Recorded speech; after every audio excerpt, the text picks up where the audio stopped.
അങ്ങനെ കാത്തിരിപ്പിനൊടുവിൽ പണി എന്ന ചിത്രത്തിൻ്റെ ഒഫീഷ്യൽ OTT റിലീസ് അപ്ഡേഷൻ പുറത്തുവന്നിരിക്കുകയാണ്. ആ ഒരു അപ്ഡേഷനാണ് ഇന്നൊരു വീഡിയോ ഭാഗത്ത്. വീഡിയോയിലേക്ക് മുൻപ് വീഡിയോ ലൈക്ക് ചെയ്യുക, ചാനൽ സബ്സ്ക്രൈബ് ചെയ്യുക. ജനുവരി മാസം OTT റിലീസ് ചെയ്യുന്ന ധാരാളം ചിത്രങ്ങളുടെ വീഡിയോ ചാനൽ ഭാഗം പരിശോധിച്ചാൽ നിങ്ങൾക്ക് കാണാൻ വേണ്ടി സാധിക്കുന്നതായിരിക്കും. ജോജു, ജുനൈസ്, സാഗർ എന്നൊക്കെ പ്രധാന കഥാപാത്രങ്ങളായ ചിത്രമായിരുന്നു പണി. ചിത്രം മികച്ചൊരു വിജയമായിരുന്നു. അതുകൊണ്ട് തന്നെ എല്ലാ സിനിമാ പ്രേമികളും ഒരേപോലെ പണി എന്ന ചിത്രത്തിൻ്റെ OTT റിലീസിനായി കാത്തിരിക്കുകയായിരുന്നു. ഫൈനലി ചിത്രത്തിൻ്റെ ഒഫീഷ്യൽ OTT റിലീസ് തീയതി ഇപ്പോൾ പുറത്തുവന്നിരിക്കുകയാണ്.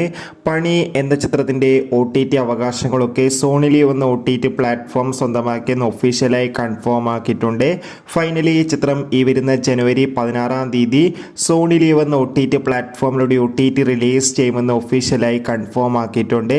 ചിത്രത്തിൻ്റെ OTT റിലീസിനായി നമുക്ക് കാത്തിരിക്കാം. പണി എന്ന ചിത്രത്തിന് വേണ്ടി എത്ര പേര് കാത്തിരിക്കും തീർച്ചയായും കമൻറ്റ് ബോക്സിൽ രേഖപ്പെടുത്തും.